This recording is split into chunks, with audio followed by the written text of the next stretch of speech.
What is going on, guys? We have a very exciting announcement today on the That Fit From podcast, but we are joined with our new co-host, Raechel Sinuk. Woo! Raechel will be joining the podcast. She's gonna help grow it. She's gonna help bring different insights and perspectives that I'm super excited about. But all that said, Raechel, can you tell us a little bit more about you? Give us the intro, give us the lowdown on who you are. Yes. First of all, super excited to be here. Super excited to be part of the That Fit Friend team. So let's do this. Stoked. Podcasting, baby. But a little bit about me, I guess, fitness-wise, fitness background. I'm originally from Texas kid. Currently living in Colorado and loving it, loving every minute. But my background in like fitness, physical activity, I played all kinds of sports growing up. Loved sports, always active. And probably getting around high school, I played softball in high school, and then at that time I was like, let me try this triathlon thing, because I thought that was cool. I was like, But the pool that I was swimming at, like, closed down. So I was like, okay, there goes that. So I was like, guess I won't be doing a triathlon, because I didn't think about finding another pool. So after that, I don't know what it might have been, but I think I might have seen, like, pictures of like these athletes doing like these physique competitions, and I was like, oh, they look incredible. Why? What drew you to physique? I'm gonna cut you off right there. What drew you to physique? So I think it was the people's bodies. Like I wanted to look like that. I was like, I want muscles like that. I want to look like that. And then that's when I was like, all right, let me start. Well, my brother had lifted weights prior to this, so he was like around it. I never was really interested. But then I saw this, and then I got interested, and then I started to lift, and then from there, my friend, college took off. I got very into the bodybuilding world and like immersed, obsessed. That was my life for so many years. I competed in that, and like I did like the full like diet down stuff a couple of times, and after doing that for so long, I was just like, I want to do other things. Like it was just took over so much of my life, and honestly developed like body dysmorphia, all kinds of stuff. Like unhealthy relationships with food, all that stuff. So I'm like, there's more to life. Like I don't want to be hungry. I don't want to go through this dieting. So after that, I was like, I started mountain biking and doing like all these other activities that I got interested in. So then I would dabble in other types of training, CrossFit, hybrid style of training, and still always, although loved lifting in that bodybuilder style, I love strength hypertrophy training the most out of everything. And I've continued to do that up to this point, and that's kind of the path that took me to where I am now. So now I really just train. I tell people I train to either be harder to kill or for the 80 plus CrossFit games. It's like I got plenty of time, right? Senior Olympics. So yeah, that's kind of my background in that and how I got into lifting and Sick. all that stuff. So right now, like on a weekly basis, like give us a rundown of your training. Like what does that look like? Yeah. What do you do on Monday, Tuesday, Wednesday? Like is it a Sure. CrossFit class? Is it running? Is it strength? Like how do you Yeah. segment all your interests? So currently I'm doing an upper-lower split. So I'll lift at least 4 days a week doing that. So it'll kind of vary like which day is lower, which is upper as far as Monday or Tuesday, but typically like Monday, Tuesday, Thursday, Friday. And then I'll do like 1 day of sprints, so some kind of running sprints. And then I'll try to do some kind of zone 2 running at least once or twice a week, just to keep some kind of aerobic base. Because I did, believe it or not, I'm not into running. I ran a half marathon, I think it was last year, like last January. And after that, I trained for it. I ran. I was a runner for that period of time. And then after that, I was like, this is too much running. I did not find that exciting or fun. So I was like, Funny how that works out, huh? I was like, that's too far. 5K's plenty. So I still try to keep some kind of like aerobic base going, but and then if I want to do like some kind of like Metcon or that, I'll throw in like another day of just that kind of training. Sick. Do you, like, how many off days do you take in a week? Do you take a full rest day? Do you take like an active recovery day? Yeah, typically I'll try to do one full rest day, but I've really gotten into playing pickleball, so that takes over like a lot of the free time. That's like, oh, let's go play pickleball. So the rest day might end up being just 3 hours of pickleball. Literally, you know what's funny? Last week I was with my buddy Alex Moe, And it's supposed to be an off day. Yeah. And we're like, dude, we're bored. It's like 80 degrees. He's like, you Yeah. want to play pickle? Yeah. And we go play pickle. And like the next day I'm supposed to train legs. Like my knees are Yeah, aching. right? I'm like, oh. Yeah, like, you'll feel it after a good 3 hours. That wasn't You're an like, off day.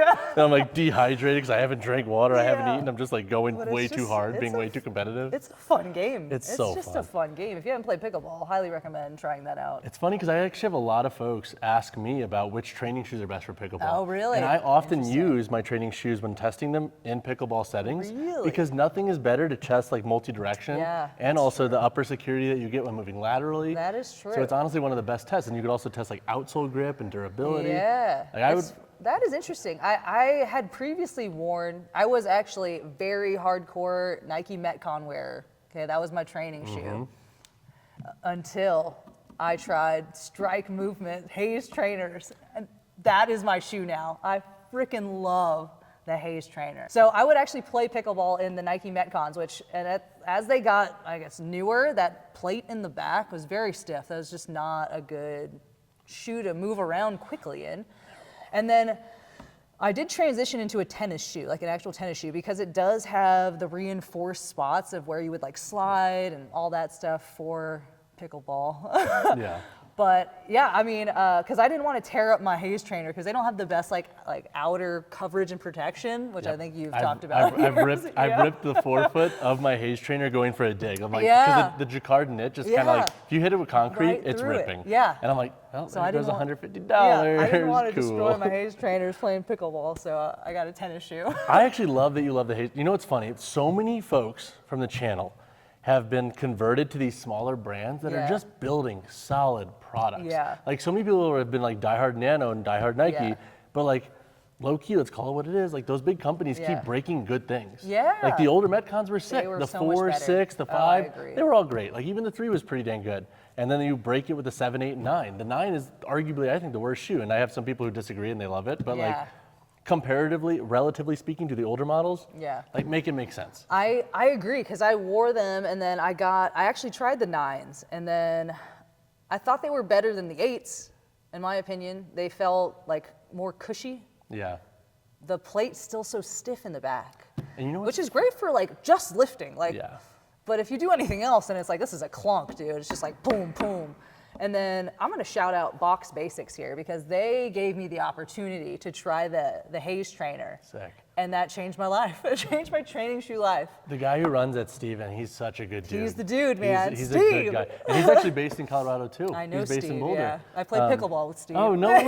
Yeah, he's like, him and I have had conversations before. And like, I always send people, it's funny, whenever people buy Strike Movement, I Yeah. send them to Box Basics because their returns are actually easier Yeah. too, because they're not based in Canada. Yeah, so yeah, it's like yeah. a lot easier and more For feasible sure. for most folks.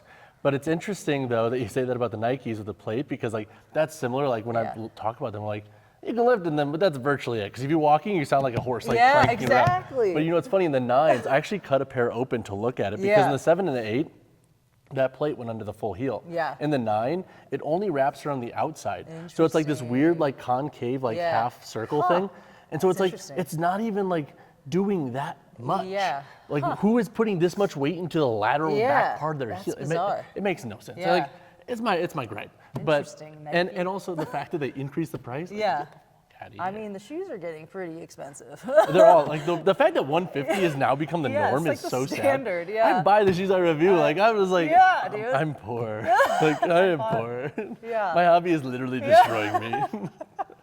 Yeah, it's crazy how expensive they've gotten. But yeah, I don't know what they did with those Metcons, but they're not my favorite anymore. I've converted, got 3 pairs of Strikes now, and Sick. loving it. Not alone there. But I want to ask, with coming on the podcast, I know you have a lot of cool ideas for where you want to kind of take episodes and like, Yeah.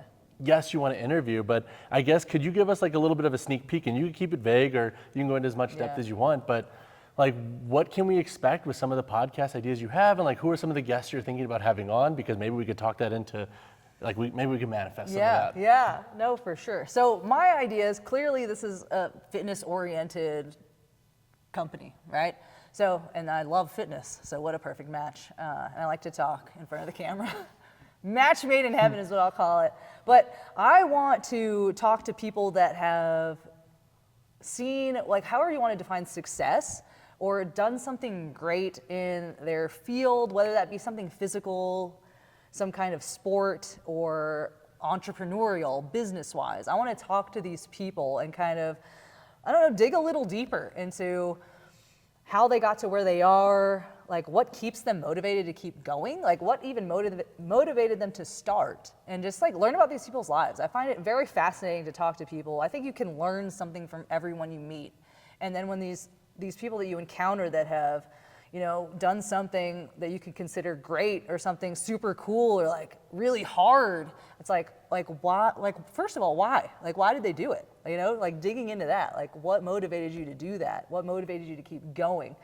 And kind of just peeling apart the onion of these people and learning about them, and hopefully people listening and watching, they'll able to learn and maybe get motivated or inspired to do their own thing, or if they wanted to do something similar, like they could get ideas and learn from them. So I love that. Yeah. And that's like, I think, like broadly speaking, like I would love the podcast to transcend just fitness, because I think there are enough fitness podcasts. Sure. And like I think that if we could tie in fitness folks, but also hear these other elements of their lives that like the internet doesn't always get to see. Yeah. I think that's so interesting. So I'm super Absolutely. stoked that that's kind of Yeah. like where your head's at there with all of this. And I know we've spoke about it before, and like we're acting like it's brand new on the podcast right now. But I also want to know too, if you have any podcast guests that you'd like to see, those watching, let us know in the comments below, Yeah. because we have like a list of 100 people already, probably between the two of us, that we're going to start asking and doing some resourcing on to get on the channel. Yeah. But that said, okay, so love that angle.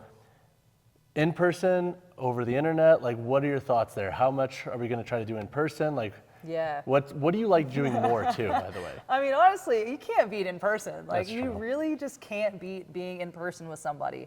The next best thing is over the internet, right? Or like the phone would be the third best option. The Or telephone. then it's text, right?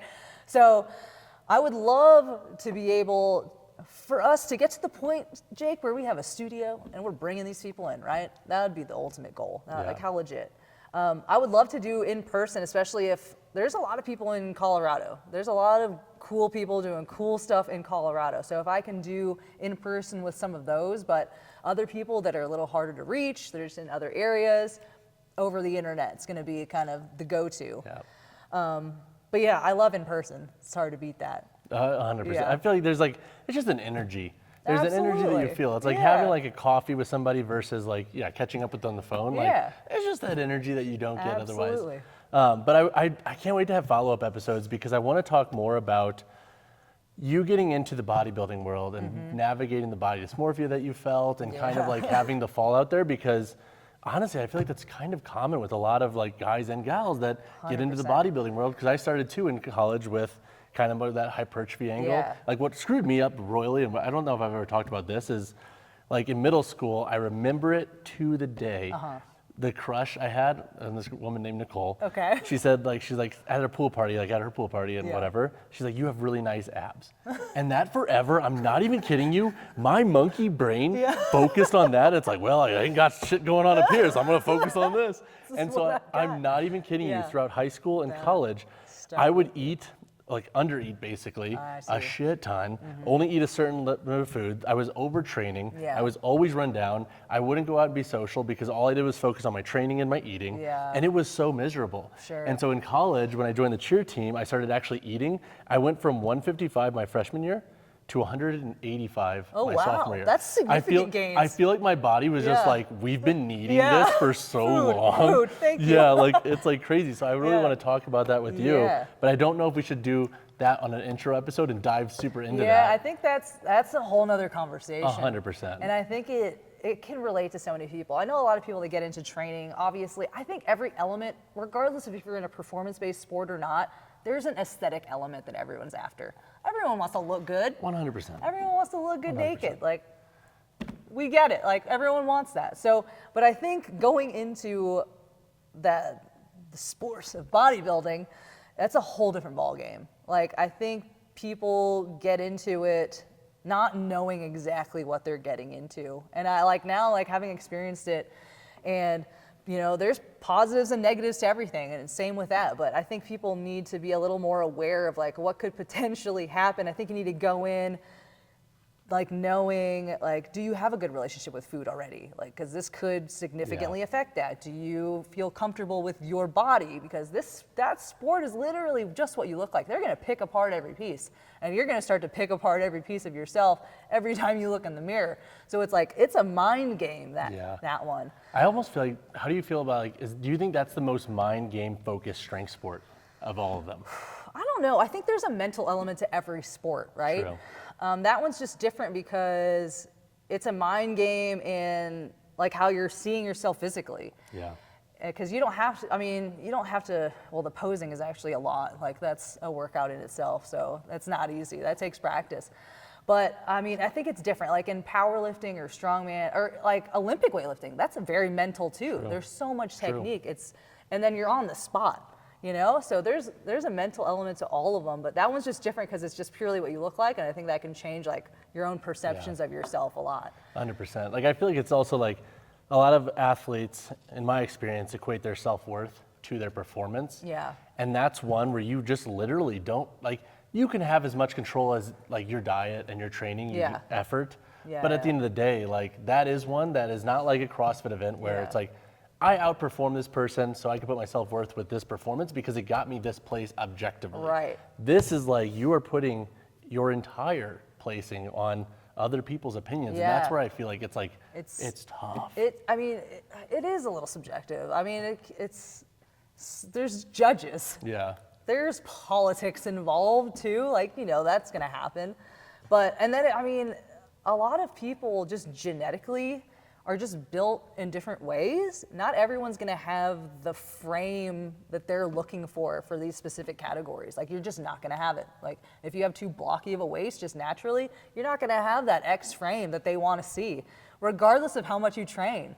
Like, that's just how it is. Yeah. So there's some people that are just genetically built with those physiques, like naturally, which is the same for any sport really. Like, you could have just like the right limb ratio for Olympic weightlifting or powerlifting or other stuff. So it's like somebody might be, not that you can't like you can work hard and still compete, but it's hard if somebody's like, this person has this natural just frame of their body like that, you know? 100%. So it's tough. But I do want to ask, I have a couple other questions before we wrap this up.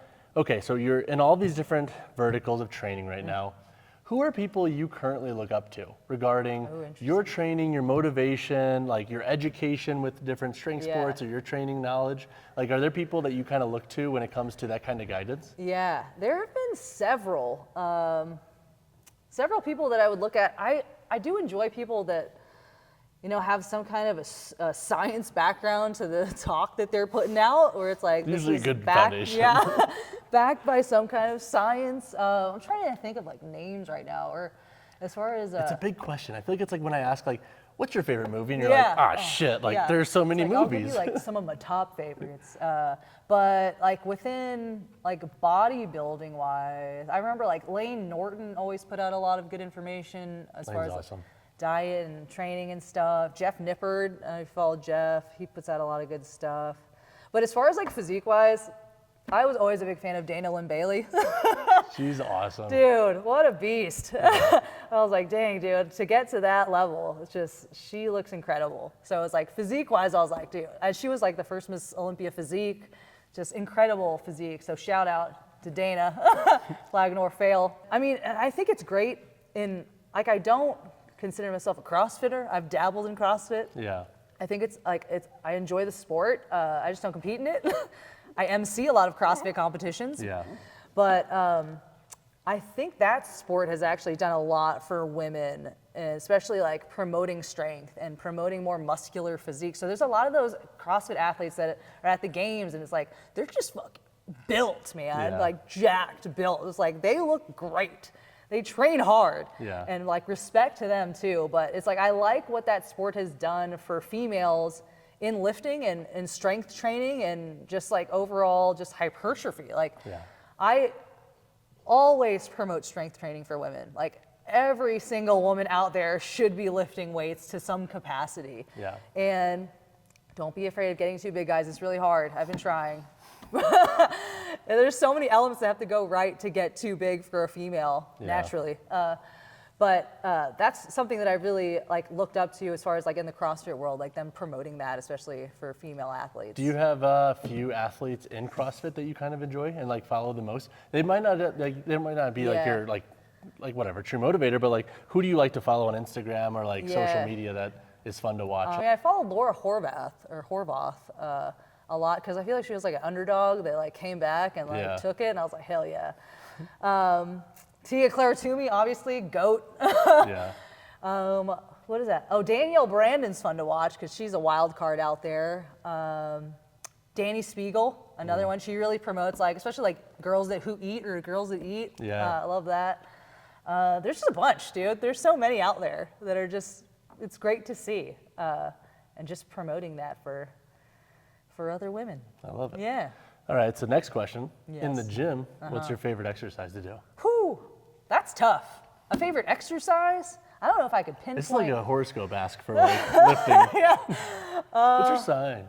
Well, it's funny. I actually really enjoy lifting upper body, which is not a common female thing. Everyone's doing glutes. A lot of glute lifters out there for the ladies. But I like doing upper body stuff. I love a good bench press. I love I love pull-ups. Pull-ups. Love it. That's a staple. Yeah. I mean, especially people always I trained in a CrossFit gym for a little while, and I would every time I did bicep curls, people were like, oh, she's doing bicep curls again. So I feel like that was just so happened to be like everyone just caught me doing bicep curls, which I like. Who doesn't want bigger biceps? We go to the tapes and it's actually just you doing bicep curls literally every day. So You're not gonna do the Metcon today? I'm good. But I would say oh gosh, I've hurt my low back so many times. It's like it eliminated like squats and deadlifts from favorites. But I think those are great exercises. Yeah. I mean, the power lifts, right? Squat, bench, deadlift, those are all solid. I don't know if that answers your question specifically. I gave a lot of exercises I like it. there. I like it. We got the upper body, and then we got bench, pull up, like those. Yeah, okay. It's tough to go wrong with those. Yeah. Well, that said, before we wrap up, where can folks find you? Because obviously in every episode, we're gonna have all of your info linked below, but like, where can folks find you, interact with you? And then also for next episode, we're gonna talk about more of your training history and unpacking some of that. Yeah. So I wanna kind of like tease into that a little bit. But yeah, like where can folks find you? You can find me on the internet. You can on Instagram, it's my name, so you got to be able to spell it right, which is the trick here. Okay, it's like really tricky. It's a tricky really one, tricky. so that's Why? the reward of finding me. So Raechel, first name, Raechel, Sinuk, Sinuk, it's my name, Raechel Sinuk, at Raechel Sinuk. Find me on Instagram, I'm on TikTok, follow me. But you'll also be able to find this stuff on the That Fit Friend podcast YouTube channel. So go subscribe, watch. There's a few videos on there. That's where we're going to be uploading all of these, so get excited. I'm stoked. Yeah. I'm so excited. And then also the That Fit Friend Instagram. Yeah. They'll be live there as well. But thank you so much. I'm Yeah. so hyped for this. And again, if you guys have any guests that you would love to see, drop them below, because I am fully confident that with both of us tag teaming and bothering enough people, we will get them. We will get them. I agree. Yeah, I'm super excited, guys. Definitely subscribe to the YouTube channel. Give this thumbs up for this video. Follow Jake, follow me. A lot of great content coming your way. We are super stoked. That Fit Friend, your fit friends. Oh, my tattoos. But we will see you guys in the next one. All right, see Peace. you later.